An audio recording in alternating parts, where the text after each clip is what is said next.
Hey everyone, my name is Matt Stalford and this is the Bully Pulpit. Before we get started today, as this is my last episode as host, I wanted to take some time to thank all the other graduating seniors on the staff for their work with this show. Founding this show with Annabelle Hanflig, Brendan Stoutberg, and Josh Fader was one of the best choices I made in college. I've learned so much and have had so many incredible experiences here, more than I ever would have anticipated. So thank you to Annabelle Hanflig, our executive producer, Brendan Stoutberg, our head writer, our writers Walt Young and Jeremy Wang, and Nikki Iyer, our marketing director, for all the work they've put in over the years. So with that said, for today's episode, we're going to be talking about grad student unions, and more specifically, the grad student union fight here at Pitt. Now, the fight by Pitt's grad students to unionize is an important and controversial issue on campus right now. Last week, grad students at the university held an election overseen by the PA Labor Relations Board to determine if the Graduate Student Organizing Committee will become a legally recognized union. Today, we'll be breaking down everything you need to know about what's going on, including why this fight has garnered national attention. Now, this isn't the first time graduate students have tried to unionize on an American college campus. Far from it. In fact, grad student unions have a long history, going back more than 4 decades and spanning from coast to coast. And although Pitt itself has never had a grad student union, the city of Pittsburgh is famous for its long history of labor organization. So right off the bat, there's a lot of history to unpack, but we're here to help.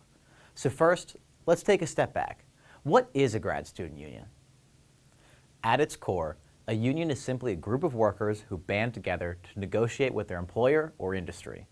There can be any number of reasons for forming a union: low wages, poor working conditions, or any other grievance a group of workers might have with their workplace.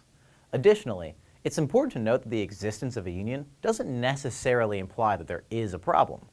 All it is a tool for workers to present a united front in any potential negotiations that may happen, rather than every worker negotiating for themselves. That negotiation could remain civil, or it could turn into a coordinated strike if the workers' demands are unmet. In any case, it gives workers a collective seat at the table. On the other side, opponents of unionization will often argue that removing individual negotiations between an employee and their employer prevents individuals in an organization from reaching a deal with their employer that works best for them personally. So while there are many potential benefits to unionization, it's easy to see why some people may have reservations about it. Now, a grad student union works just as described before. It's a tool for grad students who are often paid, stipended, or reimbursed by the university they attend to collectively negotiate with the university about anything they might want to change. However, one of the reasons grad student unions are controversial is that not everybody agrees that what graduate students do every day should be considered work. And if it's not considered work, then graduate students aren't really workers, and they wouldn't have the right to unionize. This is a key part of the debate over grad student unions, and it has been since the very first grad student union was formed at the University of Wisconsin-Madison in 1969. Now, the first grad student unions, or GSUs for short, especially at private universities, faced staunch opposition. The opponents of unionization, often the universities they were organizing under, made a simple argument. Teaching assistants and other grad students, because they're fundamentally students, should not be considered workers because of the academic nature of their tenure. The grad students responded by saying that they taught classes, graded papers and tests, and did other tasks typically assigned to professors, who are considered workers. So, they asked, why shouldn't grad students get the same designation? More and more GSUs were recognized over time, but the issue, of course, remained controversial. Starting in the early 2000s, but especially recently, there's been a growing push in Pennsylvania for grad student unionization at many of PA's major universities, including Temple, Penn State, and of course, Pitt. The first GSU in Pennsylvania was the Temple Graduate Student Association, which was formally recognized by the PA Labor Relations Board in October of 2000, after 4 years of campaigning and litigation. Since its formation, the Temple GSA has secured for its members expanded access to health care, paid sick, maternity, and funeral leave, and has standardized stipend compensation by subject area. In more recent years, graduate students at Penn State launched a campaign to form a union and received permission from the PA Labor Relations Board to hold an election in April of 2018. Unlike Temple, however, a majority of Penn State graduate student voters cast their ballot against unionization, and so Penn State remains ununionized to this day. With Pitt's unionization election results coming out today, this leaves Lincoln University as the only state-related school not to have voted on unionization thus far. And given that some graduate student communities, like those at Temple, have supported unionization, while others, like those at Penn State, have rejected it, how should we feel about unionization coming to Pitt? To help answer this question, we sat down with Kim Garrett, a member of the Graduate Student Organizing Committee here at Pitt, and asked her why she supports unionization. So, as it stands right now, any representation that the students would need or any help, any protection that they would need would come through the university itself. And unionization just gives people an independent or worker-led way to advocate for themselves and access the things that they need in their own workplaces. Workers know exactly what they need, and it's really important that their voices are heard. As an organizing committee, our main focus is on ensuring transparency for how decisions are made at Pitt. So be those funding decisions or raises for administrators, decisions whether or not to fund individual students. Those are the more financial decisions that we want transparency on, but we also want transparency on things like diversity and Title IX protections. And let's see, there are so many things. We also, fortifying workplace safety, training for students who work in labs. Right now, a lot of the grads that we talk to feel like their safety training is lacking. And also transparency in worker financial compensation, things like stipends, things like health insurance. And we also want to really protect the access to health insurance. We've seen some other universities in the nation cancel and revoke their graduate students' access to health insurance. And so we really want to have a union contract that will ensure that for all grad students. When we all work together, we can really enact change in a way that individuals might not either feel comfortable trying to or don't have the power to. Why do you think that the university might not actively support unionization? Well, right now they have a lot of power over students, and they have the power to profit off of students' work. We generate millions of dollars of research and patents and international prestige for the university, and right now they can bring all of that in for themselves. So it's really about a power issue. They have the power over the students right now, and we're demanding some of that power back. So that's the pro-unionization argument. Forming a GSU can help expand Title IX protections, improve workplace safety, ensure better hours, and secure better pay. But to best understand this issue, we also sought out voices who are urging caution with regard to unionization. Now, Pitt, as an institution, has taken an official stance of neutrality, simply saying they want voters to have as much knowledge as possible before making a decision. To that end, Provost and Senior Vice Chancellor Ann Cudd and Vice Provost of Graduate Studies, Nathan Urban, hosted a town hall on Wednesday, April 10th, to answer any questions people might have about unionization. We at the Bully Pulpit sent a team to the event to see what they had to say, and also to ask some questions of our own. Let's take a look at their responses.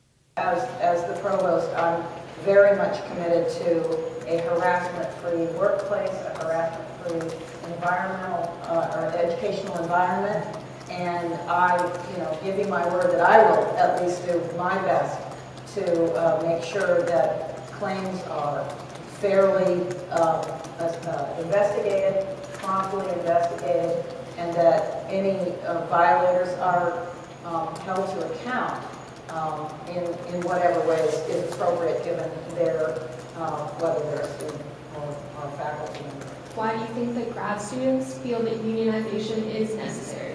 I'm not sure there are that many.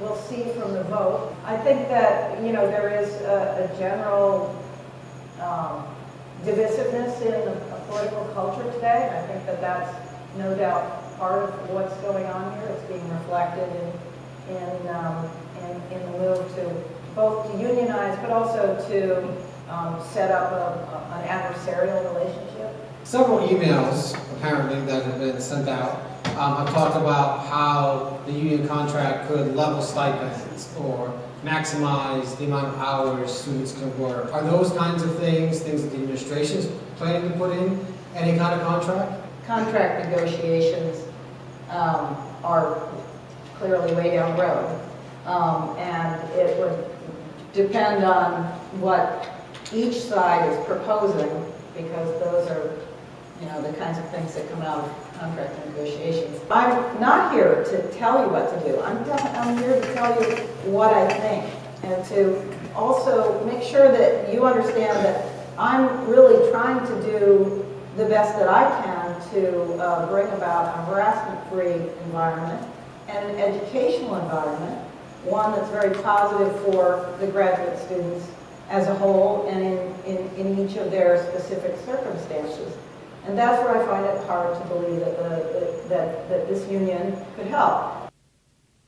Again, it's important to note that Pitt has taken an official stance of neutrality on the issue of how students should vote with regard to unionization. But Ann Cudd and Nate Urban's answers in this town hall do illuminate some of the potential shortcomings of unionization.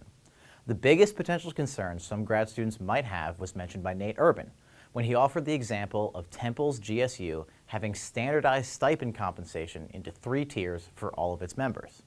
This means that more lucrative grad student positions, such as those in STEM fields, might have their stipends lowered to fall in line with everyone else's. That said, it's important to note that the Graduate Student Organizing Committee has explicitly said they will not push for this in negotiations if unionization occurred. So it's unlikely this would happen unless the university pushed for it. Now, we should also talk about why Pitt's grad students are entitled to organize a union, because this isn't something anyone can do, and it's not something students can do. Only people who meet the legal definition of an employee can organize a union which is legally recognized by the state of Pennsylvania. In fact, both Pitt and the Grad Student Union Organizing Committee presented legal briefs to the Pennsylvania Labor Relations Board disputing and affirming, respectively, whether Pitt's grad students qualified as employees. As Pitt is a public institution, the PA Labor Relations Board based its decision on whether Pitt's graduate students met the definition of a public employee as defined by the Public Employee Relations Act. In their decision, the PALRB explained that their standard for who qualifies as an employee is, in the context of public labor law, the relationship of employer to employee exists when a party has the right to select the employee, the power to discharge him, and the right to direct both the work to be done and the manner in which such work shall be done. Ultimately, after a lengthy fact-finding process, the PALRB concluded that Pitt's TAs, TFs, GSAs, and GSRs do in fact meet the standard, and thus have the right to organize a union. Which brings us to today. After a long legal battle and an equally long public relations campaign, last week, eligible graduate students at Pitt held an election which will decide if they move to the next phase of union organizing. Those results come out today. If they return with a majority vote in favor of unionization, then the Pitt Graduate Student Union will be an officially recognized union under Pennsylvania state law. If they return with a vote against unionization, then the Graduate Student Organizing Committee will fail to obtain legal recognition and thus be unable to represent all Pitt graduate students in any talks with the university. However, if the vote does fail, the organizing committee will be able to restart the process and try again in the future. So whether the vote comes out in favor of unionization or comes out against it, it's important that you have a thorough understanding of the topic so that you can advocate for what you think should happen in the future, whatever that future looks like. And while it's important to stay informed about topics which affect you and affect how your education is administered at Pitt, ultimately, it's the opinion of the graduate students who voted in the election that will determine the outcome. We look forward to seeing how they collectively feel. So thank you for watching. My name is Matt Stalford, signing off for the last time, and I hope to see you again.